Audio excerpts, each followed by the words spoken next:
ছেড়েছিলাম। এইবার আপনি আপনার পরিবারকে বুঝাবেন, আপনার পরিবারকে বুঝান। আপনি যখন খুঁজে দেখলেন আপনার বড় বৌমাটা এখনো পর্যন্ত মহিলা সমিতির হেড আছে, আপনি একবার প্রতিবাদ করুন, আপনি একবার তাকে বোঝান, বৌমা ও বৌমা, তুমি আর লটারির, তুমি আর মহিলা সমিতির হেড হয়ো না, কেননা তোমার হাতের খাবার আমি খাচ্ছি, আমি তোমার হাতের খাবার হারাম খাদ্য আর খেতে পারবো না। বৌমা তখন আপনাকে বলল, ও আব্বা, তুমি তোমার ছেলেকে বলো। আপনি কি ছেলেকে ডেকে বললেন, ও আমার বেটা ছেলে, ও বেটা শোনো শোনো, তুমি বৌমাকে বারণ করো, মহিলা সমিতির হেড রেখো না, কেন আমি হলাম নামাজি, আমি হলাম দাড়িওয়ালা, আমি হলাম টুপিওয়ালা, যে হারাম কাজের সঙ্গে যুক্ত থাকবে তার হাতের খাবার আমি খেতে পারবো না, আর তোমার পয়সাও আমি খাবো না। আপনি আর একবার বলুন। এই মনে আছে তো সেই একটাই হাদিস, কিন্তু ঠিক ওখানে আপনি যেমন ভাবে চালিয়েছিলেন এখানে সেইভাবে একবার বললেন, ব্যাস। বলার পরে যখন হলো না, যখন হলো না, তখন আপনি মানে ঘৃণা মনে করে সরে আসবেন, আর কোনো লিঙ্ক রাখবেন না। মনে আছে? মনে আছে? ওখানেও যেমন এখানেও তেমন। তাহলে ওটা হলো বাইরের জন্য, আর এটা হলো ভিতরের জন্য, ঘরের জন্য। কারণ আপনার বাড়িতে যদি অন্যায় কাজ হয়, আল্লাহ দরবারে আপনাকে জবাব দিতে হবে। এজন্য একটা মহিলা যদি জাহান্নামে যায় একা যাবে, কিন্তু একটা পুরুষ যদি জাহান্নামে যায় চারজন মহিলাকে জাহান্নামে নিয়ে যাবার ক্ষমতা রাখি।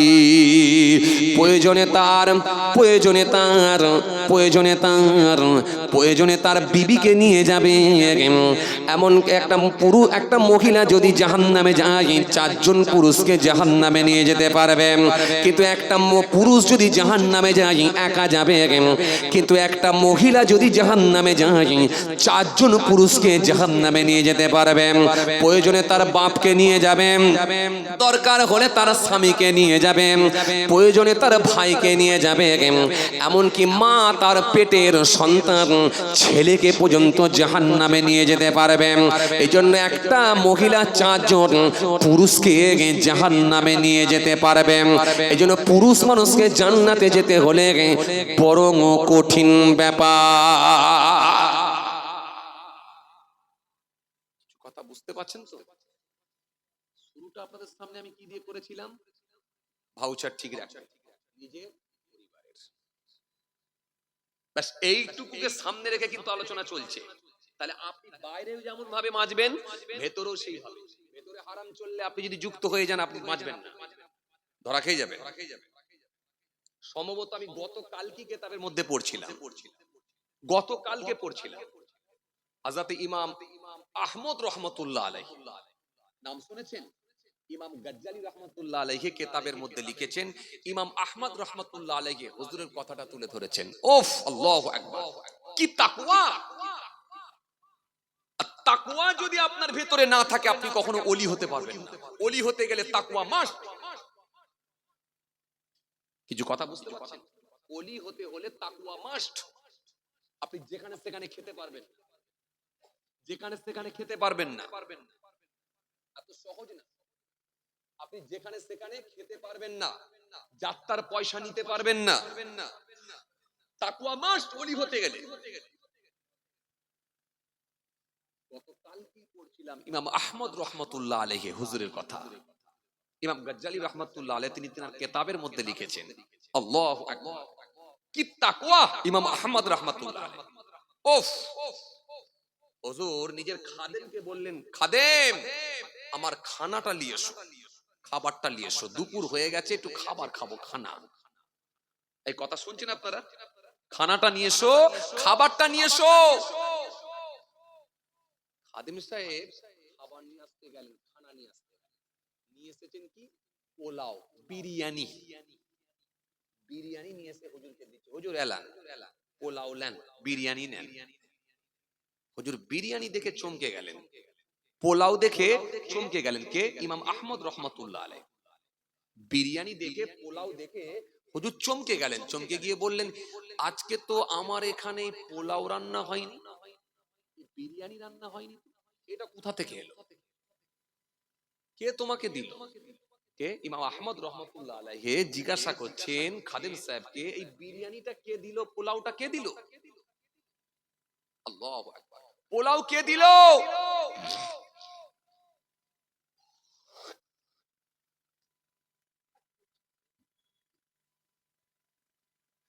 পোলাও কে দিল, বিরিয়ানি কে দিল? এই কথা শুনছেন? কে দিল জিজ্ঞাসা করছেন কে? ইমাম আহমদ রহমাতুল্লাহ আলাইহি।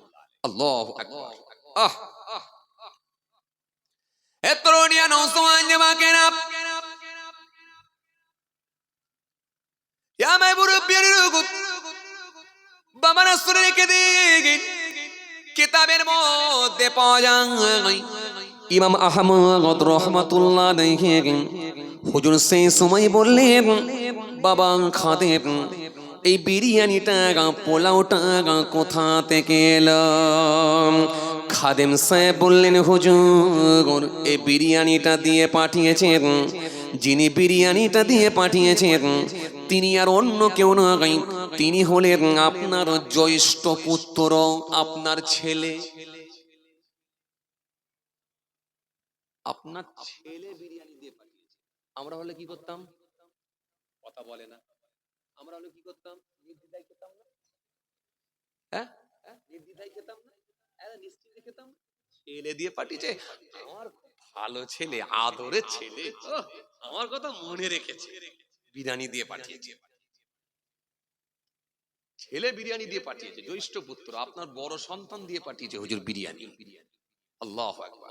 আমি আপনাকে কি বোঝাতে চেয়েছিলাম? ভাউচার রেডি করুন নিজের পরিবারে, তবে বাঁচবেন। আর যদি সময় পান একটু প্রতিবেশীকে বাঁচাবার চেষ্টা করেন, ব্যাস। আজকে আমি এই ছোট্ট টপিকের উপর আলোচনা করছি, দেখেন আপনি খেয়াল করেন, এইটুকু নিজের কথা বলেছি, পরিবার নিয়ে বলেছি, আর পাশাপাশি একটু পার্শ্ববর্তী, একটু পাশাপাশি আপনার কি বলে পাড়ার আপনার প্রতিবেশী, তাকে একটু বাঁচাবার চেষ্টা করেন, ব্যাস এইটুকুই বলেছিলাম। আপনি দেখেন, ব্যাস এইটুকুর আলোচনা হচ্ছে। ইমাম আহমদ রহমাতুল্লাহ আলাইহি হুজুর সেই সময় বলেন, খাদেম এই যে বিরিয়ানিটা দেখছো, এটা আমার বড় সন্তান জ্যৈষ্ঠ পুত্রকে পাঠিয়েছে। হ্যাঁ হুজুর, আপনার ছেলে পাঠিয়েছে। ইমাম আহমদ হুজুর সেই সময় বললেন, বাবা খাদেম বিরিয়ানিটা সরিয়ে দাও বাবা, কেন আমার বড় ছেলে রাজকর্মের সঙ্গে যুক্ত, রাজনীতির সঙ্গে যুক্ত, আমার বড় ছেলের পয়সাতে সন্দেহ আছে।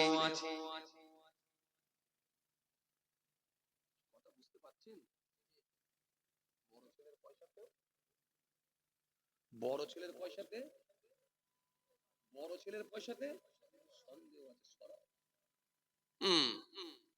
আর বৌমা মহিলা সমিতির হেড করেছে, আমার বিয়াইকে বলছে, বিয়াই আপনার মেয়ের হাতের বেগুন ভাজা না আমি দুটো করে খাই। কেন? এমনি বেগুন ভাজা ভালো করে, আবার মহিলা সমিতির যখন হেড হয়ে গেছে তখন দেখছি বেগুন রান্না আরো চ্যাম্পিয়ন হচ্ছে। এই বেগুন ভাজা এত স্ট্যান্ডার্ড ভাজা, এত চ্যাম্পিয়ন ভাজছে, আমার দুটো করে তিনটে করে খেয়ে ফেলে। এমন পেটাবে না ফেরেশতা, মারের কোনো ব্রেক থাকবে না। লা ইয়াদখুলুল জান্নাতা লাহাবুন নাবাতা মিনাস সাউতি ওয়া কুল্লু লাহাবিন নাবাতা মিনাস সাউতি কানাতিন নারু আউলা বিহি। নবী বললেন, জেনে শুনে যদি এক জাররা পরিমাণ হারাম খাদ্য ভিতরে ঢুকে যায়, আমি নবী বলছি ওই শরীরটা জান্নাতে যাবে না। তার তো দাড়ি রেখে দে, তো টুপি রাখ, তো জুব্বা রাখ, হাদিস কত কড়া বুঝতে পারছেন তো? কথা বলে, এ মুরব্বীরা কথা বলছেন না কেন? আপনাদের তো কাজে লাগবে। ঘুমিয়ে বললেন নাকি? জেনে শুনে যদি এক জাররা পরিমাণ হারাম খাদ্য ভিতরে ঢুকে যায়, নবী বলছে ওই শরীরটা জান্নাতে যাবে না। তাহলে নামাজ পড়ে কি হবে? কথা বলে না, তার দাড়ি রেখে কি হবে? নবী আমার সুন্দর করে আমার হাদিস দিয়েছেন, ইয়াতিয়ালান নাসি জামান লা ইউবালুল মারউ মা আখাযা মিনহু আমিনাল হালাল আমিনাল হারাম। আল্লাহ নবী বলেন অতি সত্তর মানুষের সম্মুখে এমন জামানা আসবে কেউ কাউকে পরোয়াও করবে না, কি উপায়ে মাল লাভ করবে, হারাম উপায়ে না হালাল উপায়ে, সেটা দেখা দেখিও থাকবে না। খালি একটাই কথা, যে কোনো ভাবে বড় লোক হতে হবে। কথা ঠিক?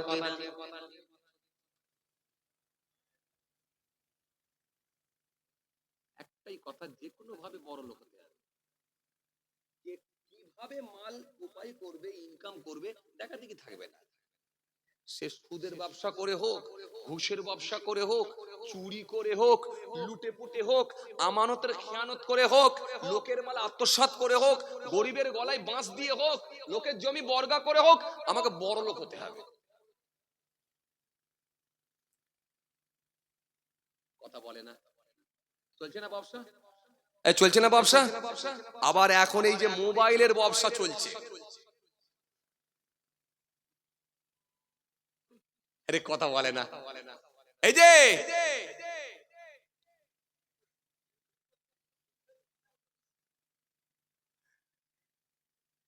এই ভালো করে যদি কোনো মুফতির কাছে যদি ফতোয়া নেওয়া হয় না, এই কত এইরকম মোবাইলের ইনকাম করা কতটা বৈধ হবে আল্লাহই ভালো জানে। যদি বলেন হুজুর কেন, যদি বলেন হুজুর কেন, ভালো করে কিয়াস যদি করা হয় আপনি অবাক হয়ে যাবেন। টিকটক করে ইনকাম করছে। কথা বলেন? টিকটক করে ইনকাম করছে।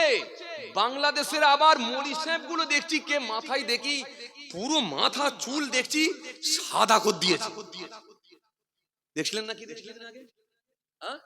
পুরো মাথা চুল সাদা করে দিয়েছে, দাড়ি সাদা করে দিয়েছে। বলছে ও নাকি আগে মৌলানা সাহেব ছিল, এখন ওই ইনকাম ভালো হচ্ছে না বলে, দাওয়াত পত্র হয়নি বলে এখন টিকটকে নেমেছে। চলছে ইনকাম, যে বড় লোক হতে হবে।